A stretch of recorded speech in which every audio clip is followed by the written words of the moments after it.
The night the stars opened and they stepped through. No one remembers exactly what time it happened. Some say it was just after midnight. Others swear it was closer to dawn. But everyone agrees on one thing: the sky was normal one moment and completely impossible the next. It was a quiet night across most of the world. Cities slept under glowing streetlights. Villages rested beneath dark skies filled with stars that had looked the same for thousands of years. Airplanes crossed invisible paths. Satellites moved silently above. Nothing warned humanity that the universe was about to open its door. Then the stars began to move. At first, only a few people noticed. An old fisherman on the coast looked up and frowned. A night guard at an empty factory paused mid-step. A young girl staring out her bedroom window felt her heart race without knowing why. The stars seemed brighter than usual, as if someone had turned up their light. But brightness was not the strangest part. The stars began to stretch. They pulled into thin lines of white and blue, like glowing threads being drawn across the sky. Constellations twisted out of shape. Familiar patterns dissolved. Orion's belt bent. The Big Dipper spilled apart. Astronomers watching through telescopes froze in shock as their instruments showed readings that made no sense. Then the sky cracked. It did not shatter like glass. It opened like fabric being pulled apart. Long seams of light appeared between the stars, glowing with colors no one had names for. Blues deeper than oceans. Purples darker than space. Gold that pulsed like a heartbeat. Across the planet, people screamed, prayed, ran, and stared. Phones came out. Cameras recorded. News channels cut into broadcasts. Social media flooded with images of the impossible sky. But even the best cameras could not capture the feeling of it, the sense that something vast was looking back. And then, from the glowing seams, shapes began to emerge. At first they looked like shadows slipping through water. Their outlines were unclear, shifting, as if they were not fully part of this reality yet.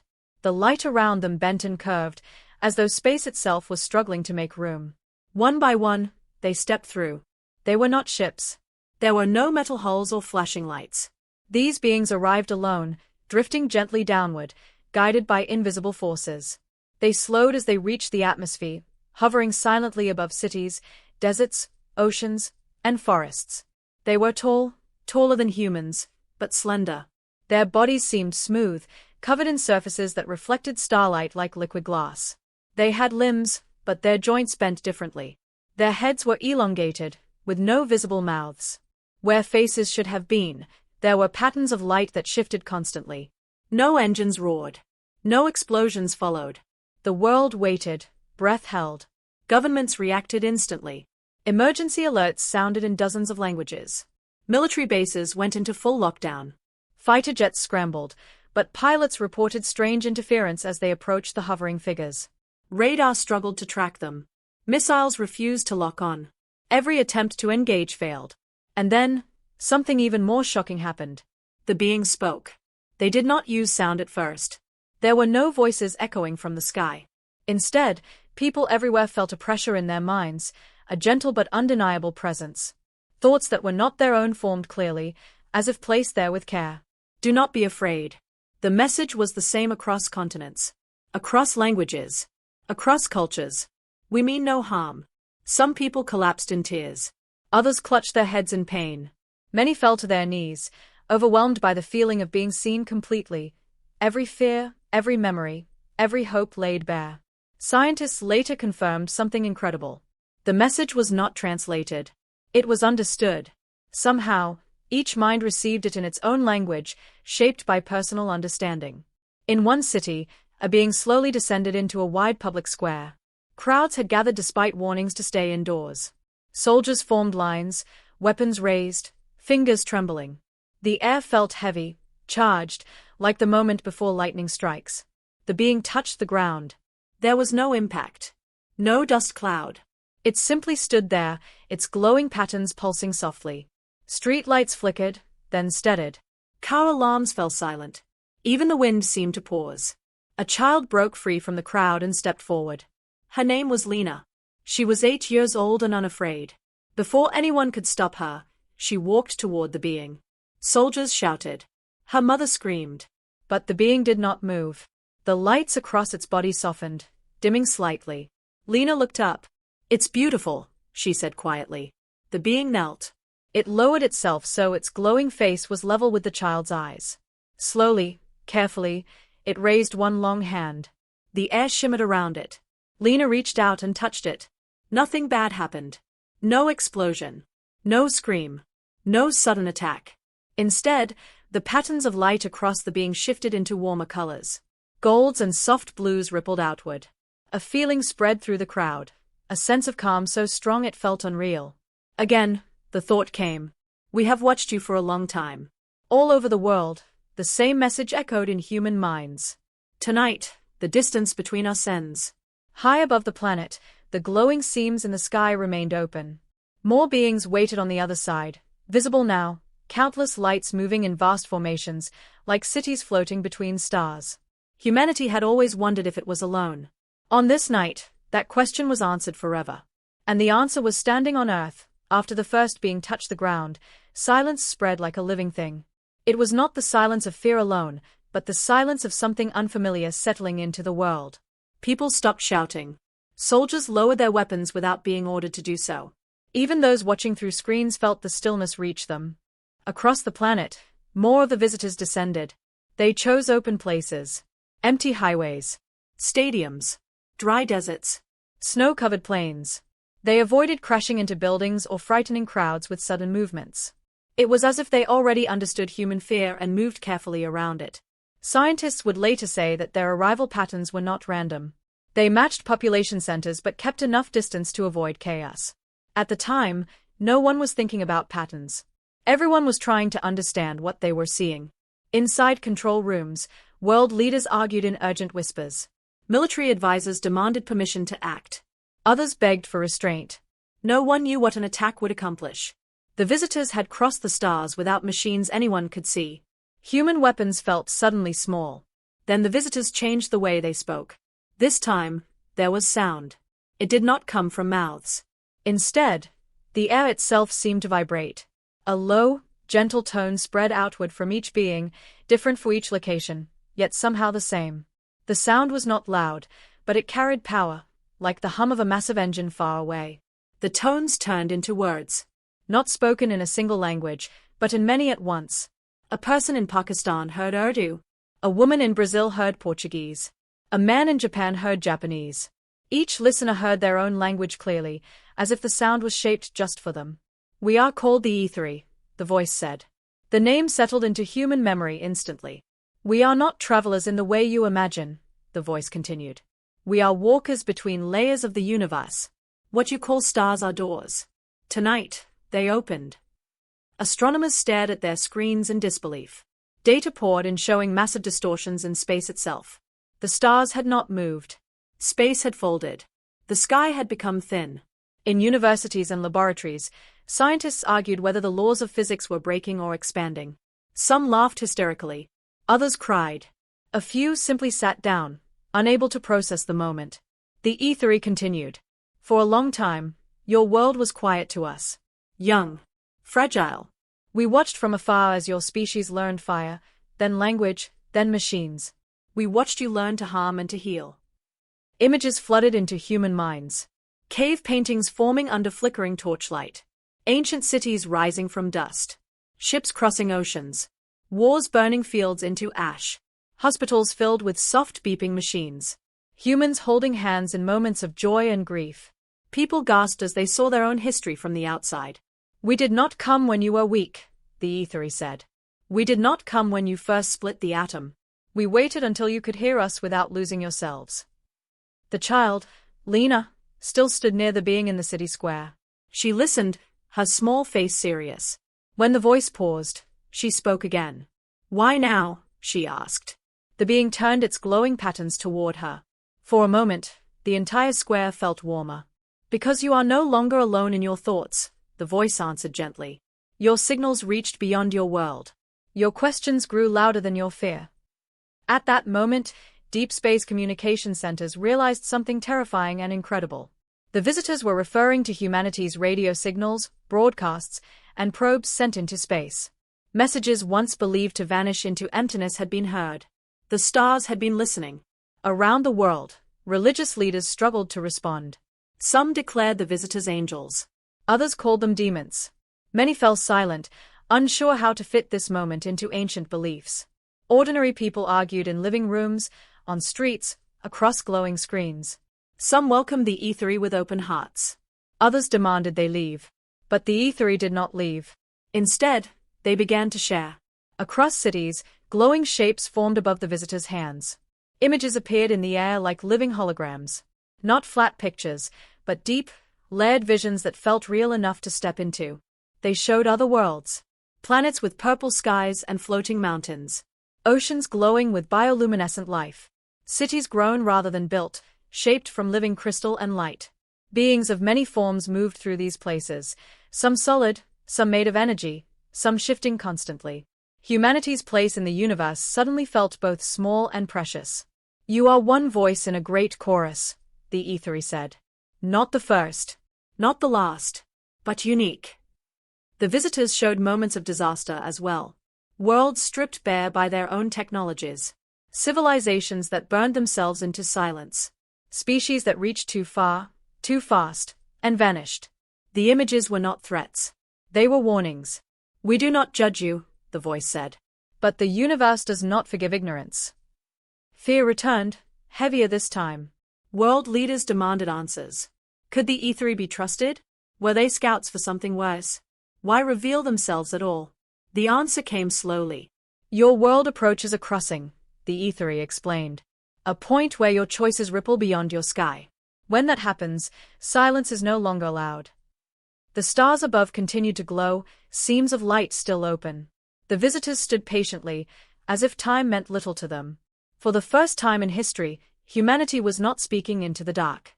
The dark was speaking back. As the Aethery stood across the world, time seemed to slow. Hours passed, yet no one felt tired. Phones remained raised. Cameras streamed endlessly. The night refused to end, as if the planet itself was waiting. Inside one of the largest global emergency meetings ever held, leaders from nearly every nation appeared on shared screens. Some looked calm. Many looked afraid. A few looked angry. "They cannot just arrive and speak to our people," one leader argued. "We need control." Another replied, "Control what?" They folded the sky. The truth hung in the air. Humanity was no longer the strongest presence on its own world. The Aethery allowed the discussion to happen. They did not interrupt. They did not demand attention. They simply waited, glowing softly, as if patience was part of their nature. Then one of them spoke again, and this time the message felt heavier. "There is a question forming among you," the voice said. "It grows louder with every heartbeat. We will answer it." Across the world, people already knew the question. "Why are you really here?" The air shimmered. The glowing seams in the sky pulsed brighter, and for the first time, something vast moved behind them. Not a single being, but structures, enormous shapes like cities woven from light and shadow, drifting between the stars. The Aethery continued. "You wonder if we come as conquerors, as saviors, as judges." The word judges sent a wave of unease through human minds. "We are none of these," the voice said. "We are witnesses." The images returned, but this time they showed Earth itself. Forests shrinking year by year. Ice melting into dark oceans. Cities expanding like glowing webs across continents. Smoke rising. Rivers drying. Animals disappearing, one species at a time. People turned away from the visions, unable to watch. Others stared, tears streaming down their faces. "You shape your world faster than any species we have observed at this stage," the Aethery said. "That speed is both your gift and your danger." A scientist in a research center whispered, "They are right." His voice was barely audible, even to himself. Then came the part no one expected. "We are here because your world has been noticed by others." The silence that followed was deeper than before. "Others?" someone whispered aloud. "Yes," the Aethery answered. "Not all who walk between stars are patient. Not all choose restraint." Fear spread quickly now, sharp and cold. The Aethery showed images of massive, dark shapes drifting through space. Not alive in any familiar way, but purposeful. Their presence bent light differently. Where they passed, stars dimmed. "These are not invaders," the voice said. "They are consumers. They strip systems of energy and move on. They do not hate. They do not think as you do." People around the world felt their stomachs tighten. They have begun to notice the noise of your world, the Ethery continued. Your signals. Your engines. Your experiments that reach beyond your sky. The truth hit hard. Humanity had called out into the universe, and something dangerous had listened. We cannot fight them for you, the Ethery said. Intervention would change what you are. But we can offer knowledge. Some leaders protested. Others leaned forward, desperate. What knowledge? A voice demanded. The Ethery lifted their hands. The air filled with symbols, mathematics far beyond human understanding at first glance, but slowly unfolding into patterns that made sense. They showed ways to bend energy without tearing space apart. Ways to travel without leaving violent scars in the universe. Ways to hide, if hiding was needed. We offer you a choice, the voice said. Not obedience. Not surrender. A choice. The child, Lena, looked up again. Do we get to stay us? She asked. The being turned toward her. Yes, it answered. That is why we came now, and not earlier. Around the world, people felt something shift. Not hope exactly. Not fear alone. Something heavier and more serious. Responsibility. The Ethery stepped back slightly, as if giving space. We will remain for a short time, the voice said. You must decide how you wish to stand among the stars. The sky above continued to glow, but the first hints of dawn appeared on the horizon. Pale light crept upward, mixing with the colors of the open stars. Humanity had always believed the future would arrive slowly. Instead, it had arrived all at once, and it was waiting for an answer. Morning came. But the sky did not return to normal. The sun rose as it always had, but it rose through light that did not belong to Earth. The glowing seams between the stars faded slightly, yet they did not close. They hung like scars across the sky, visible even in daylight, faint but undeniable. People stepped outside in silence. Some expected the visitors to vanish with the night, as if the entire event had been a shared dream. But the Ethery were still there. They stood in open fields, on city streets, along coastlines. They had not moved through the night. They did not sleep. News channels stopped using the word incident. They began calling it presence. Around the world, daily life tried to continue. Trains ran late. Schools closed. Markets opened and shut again within hours. No one knew what behavior made sense anymore. Every ordinary action felt strange under a sky that had been opened. Governments issued calm statements that convinced no one. We are in communication, they said. There is no immediate threat, they said. Please remain indoors, they said. But millions ignored the warnings. People gathered near the visitors, keeping careful distance. Some held signs with messages written in dozens of languages. Welcome. Why us? Please help. Please leave. The Ethery watched without reaction. Inside research centers, teams worked without rest. The knowledge shared by the Ethery was unlike anything humans had studied. It did not fit neatly into physics or chemistry. It was more like a new way of thinking about reality itself. Space was not empty, the Ethery explained. It was layered, folded, alive with pathways that could be walked if one knew how to step.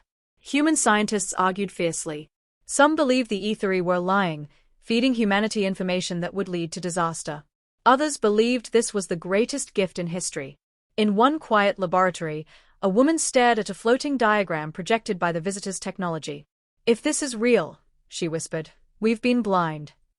The Ethery did not rush. They allowed humans to argue, to doubt, to fear. They answered questions when asked, but never more than necessary.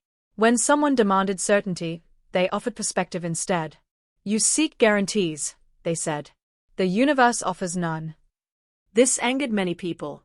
Protests broke out in some cities. Crowds shouted at the silent beings, accusing them of manipulation. A few tried to get too close. In every case, an invisible barrier gently pushed them back, not with force, but with firm refusal. Military leaders debated striking the visitors while they were still vulnerable. But every simulation ended the same way, failure. The Ethery were not aggressive, but they were untouchable. Then came the moment that changed public opinion forever. In a coastal region where the sea had been rising year by year, an Ethery moved for the first time without being asked. It walked slowly toward the water. People watched from a distance, confused. The being stepped into the ocean. The water rippled strangely around it, as if confused by its presence. The being raised both hands. The sea stilled. Waves slowed, then stopped entirely. Water hung suspended in impossible shapes. Then, gently, the water pulled back. Not violently. Not like a disaster. Like a breath being released. The coastline was restored, just a little. Not a miracle cure, but enough to save homes that had been lost to the sea. The being stepped back onto land. A message spread through nearby minds. This is not salvation, it said. It is a demonstration. The meaning was clear. They could help, but they would not fix everything. Across the world, reactions shifted. Fear gave way to awe. Anger softened into questions. Some people wept openly. Others whispered thanks to the sky.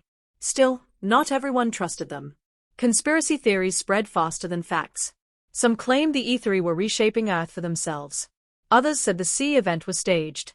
A few insisted the visitors were projections, not real at all. But the scars in the sky remained. As night fell again, the stars brightened, and the seams glowed stronger than before. This time, humanity was ready to look. The Aetheri spoke once more. The time of quiet observation has ended, they said. Your world is visible now. People felt the weight of those words. Visible meant vulnerable. You will not face what comes alone, the voice continued. But you will face it as yourselves. High above, deep within the open sky, movement increased. Lights traveled along unseen paths. Structures shifted, preparing for something. The universe was not just watching anymore. It was responding. The second night felt different from the first. Fear was still there, but it had changed shape. It was no longer the sharp panic of the unknown. It was heavier, slower, mixed with curiosity and a growing sense that life would never return to what it had been. People slept in short bursts. Many did not sleep at all.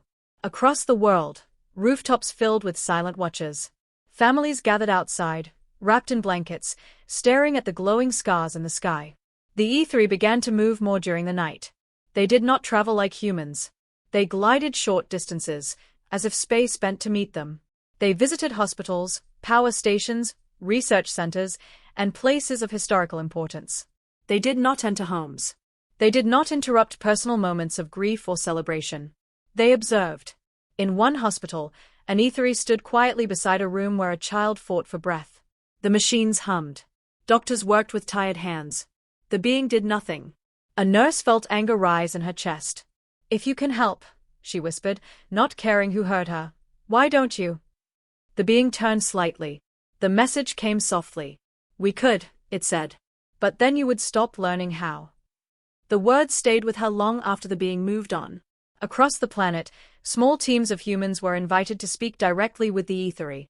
Scientists, engineers, philosophers, linguists, artists, even historians and poets were chosen. Not leaders, not generals, thinkers. These meetings were not secret, but they were difficult to describe afterward. Participants struggled to put the experience into words. They said the Aetheri did not teach in sentences, but in understanding. Complex ideas arrived whole, like memories rather than lessons. One scientist described it simply. They don't think in steps, he said. They think in shapes. Human technology advanced rapidly in those hours, not in finished inventions, but in direction. Old theories were discarded. New possibilities opened. Clean energy models emerged that did not rely on destruction. Communication methods that did not scream into the void. Ways to whisper instead. The warning about the consumers beyond the stars hung over everything. People asked the Aetheri how much time remained. The answer was never precise. Enough, they said. If you choose wisely. That uncertainty frustrated many. Humans wanted deadlines, countdowns, clear enemies. The universe did not provide those comforts. Elsewhere, faith changed. Some places saw crowds grow around temples, mosques, churches, and open spaces under the sky. People prayed not for protection, but for clarity. Others abandoned faith altogether, overwhelmed by the vastness revealed to them. Strangely, some found belief easier than ever. If the universe is this big, one man said, maybe there's room for all our questions. The child, Lena, became a symbol without meaning to. Images of her standing calmly before the glowing being spread everywhere. People debated why the Aetheri spoke so gently to a child. Some claimed it was manipulation. Others believed children simply listened better. When asked, Lena gave a simple answer. They don't talk loud, she said. They talk slow. Late in the night, the Aethery gathered their attention again. This time, they spoke of unity. Your divisions are loud, they said. They echo far. Louder than your kindness. Images appeared of borders, walls, and conflicts frozen in time. The universe does not recognize these lines, the voice continued. Only patterns of behavior. Some leaders bristled at this. Others felt exposed. The message was not a command. It was an observation. We do not ask you to become one, the Aethery said. We ask you to learn how to stand together when it matters. As dawn approached again, something changed in the sky. One of the glowing seams narrowed. Just a little. People noticed immediately. Fear surged that the visitors were leaving, or worse, closing the door forever. The Aethery addressed the concern. The opening will not remain as it is, they said. Neither should it. The universe was not meant to stay exposed. You will learn to open it yourselves, they added. Or not at all. The choice remained. And for the first time, humanity understood that the visitors were not staying to guide them forever. They were here to begin something, and then step back. By the third night, the world felt exposed. Not physically, cities still stood, oceans still moved, but emotionally. Humanity had always believed it could hide its worst habits behind distance and time. Now there was nowhere to look that did not feel watched. The Aethery never said they were watching. They did not need to. People began to change their behavior in small ways. Arguments softened. Violence dropped sharply in some places, not because people had become better, but because being cruel felt louder under an open sky. Still, not all change was gentle. Markets trembled. Industries built on destruction faced sudden questioning. Energy companies watched their futures crumble as new ideas spread faster than laws could follow. Power shifted uneasily. Some resisted fiercely. In one region, a group attempted to attack an Aethery, convinced that humanity needed to prove strength. The weapons did nothing. The projectiles slowed, stopped, and fell harmlessly to the ground. The being did not respond with anger. It simply left. The message that followed was quiet but firm. Strength does not announce itself through fear. The incident became a turning point. The visitors would not punish. They would not threaten. But they would not tolerate being misunderstood as enemies either. The warning about the consumers returned. Astronomers detected strange patterns at the edge of observation, subtle dimming of distant stars, irregular movements that could not be explained by known forces. The Aethery confirmed what humans suspected. They are closer than before, they said. Fear returned with new intensity. Panic would have been easy. Instead, something unexpected happened. People began to cooperate. Not perfectly. Not everywhere. But enough to matter. Data was shared openly between nations that had once hidden it. Scientists collaborated across borders without asking permission. Resources were redirected toward survival rather than dominance. The Aethery watched this closely. You learn fastest under pressure, they observed. This is both admirable and dangerous. Humans asked what would happen if they failed. The answer came slowly. Then the universe will continue without you. There was no cruelty in the statement. Only truth. In a private moment, Lena asked a question no adult had dared to voice. Are we special? She asked. The being beside her paused longer than usual. Yes, it said. And no. The answer made her smile. As night fell again, the stars shifted subtly. The seams thinned further. The sense of urgency grew stronger. The Aethery gathered humans' attention one final time. Our presence has changed your path, they said. We cannot pretend otherwise. Images appeared of possible futures. In one, Earth thrived quietly, advanced but careful, its voice a gentle signal among many. In another, Earth burned itself into silence, never reaching beyond its sky again. In a third, darker future, something else arrived first. The consumers. The image ended before the outcome was shown. That future is not fixed, the Aethery said. None of them are. The cost of being seen was now clear. Humanity could no longer grow carelessly. The universe was listening. The seventh night was quieter than the others. Not because the world had calmed, but because everyone sensed something ending. The glowing seams in the sky had thinned until they looked like faint veins of light, barely visible unless you knew where to look. The Aethery stood in fewer places now. Some had vanished without announcement, slipping back through paths humans could not see. Others remained, still and patient, as if waiting for the right moment. People felt the loss before they understood it. Hospitals no longer felt watched. Research centers felt emptier. The open fields where visitors had stood were just fields again. The world felt heavier, as if gravity itself had increased. Human leaders made speeches filled with promises and fear. Some vowed unity. Others promised strength. Many words were spoken. Fewer actions followed. The E3 did not comment. Instead, they chose one final gathering. Not in a capital city. Not in a military base. They chose the open sky above a wide desert, visible to millions across the world. The remaining visitors rose slowly from the ground, lifting into the air without sound. The stars above them brightened, responding like old friends. Humanity watched together. The E3 spoke for the last time as one voice. The door you saw was never meant to stay open, they said. It exists to remind you that distance is an illusion.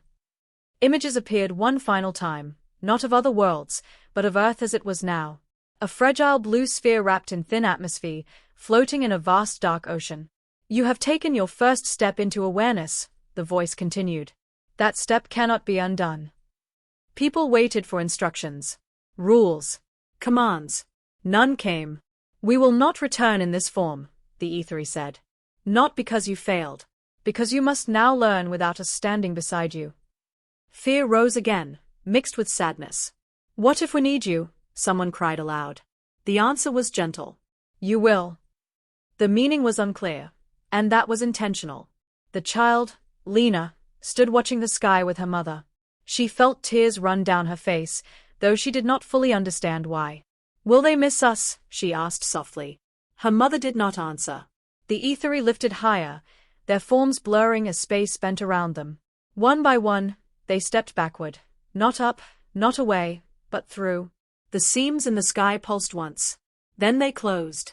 The stars snapped back into their familiar patterns. Constellations returned to their ancient shapes. The sky became quiet and distant again. No thunder followed. No final sign. They were gone. The world stood still for a long time. Then people slowly returned indoors. Screens went dark. The sky became something ordinary again. But nothing felt ordinary. Humanity had crossed an invisible line. And there was no stepping back. Days passed. Then weeks. The world did not end. That fact surprised many people more than the arrival itself. There were no sudden miracles. No instant disasters. The planet kept turning. The sun kept rising. The stars stayed quiet. But something had changed forever. The sky felt closer. Scientists worked with a new seriousness. Old rivalries mattered less when compared to what lay beyond Earth. International projects grew faster than anyone expected. Some failed. Some succeeded. All of them were shaped by a single memory, the night the universe answered back. The knowledge left behind by the E3 did not unlock everything. It was incomplete by design. But it pointed humanity in new directions. Cleaner energy systems began to replace older, dirtier ones. Communication methods grew subtler, designed not to shout into space but to speak carefully. Humanity learned how to whisper to the stars. Fear of the consumers remained. Astronomers watched the skies with greater attention than ever before. Every unexplained shadow, every strange movement was examined. The universe was no longer abstract. It was personal. But fear no longer ruled alone. People talked differently now. Children grew up knowing they lived in a crowded universe. Stories changed. Movies changed. Art changed. The idea of being alone became something from the past. Religions did not disappear. Many evolved. Some found new meaning in humility. Others struggled. But nearly all agreed on one thing. The universe was larger and more mysterious than anyone had ever imagined. The child, Lena, grew older. She was interviewed often, though she never enjoyed it. When asked what the E3 were like, she always paused before answering. They listened, she would say. That mattered. As years passed, humanity faced difficult choices. Some nations tried to return to old ways. They failed. The memory of the open sky would not allow it. Too many people remembered how small Earth had looked from the outside. Slowly, imperfectly, humanity learned restraint. Then one night, long after the scars in the sky had faded completely, something small happened. A new signal left Earth. It was not loud. It was not proud. It carried no demand, no claim of importance. It carried a simple message, shaped carefully by many minds working together. We are here. We are learning. The signal did not rush outward like past broadcasts. It traveled quietly, folded into space the way the ethery had shown. Whether anyone received it, no one knew. Years later, a young astronomer noticed something unusual. A faint pattern in the background of space. Not a ship. Not a message. A response. So subtle it could have been missed. It did not open the sky. It did not step through. But it lingered. And for those who knew how to look, it felt like an answer. The universe had not turned away. It was watching. And this time, humanity stood ready, not as rulers, not as children, but as a species learning how to belong. The night the stars opened would never come again. But its echo would shape every night that followed.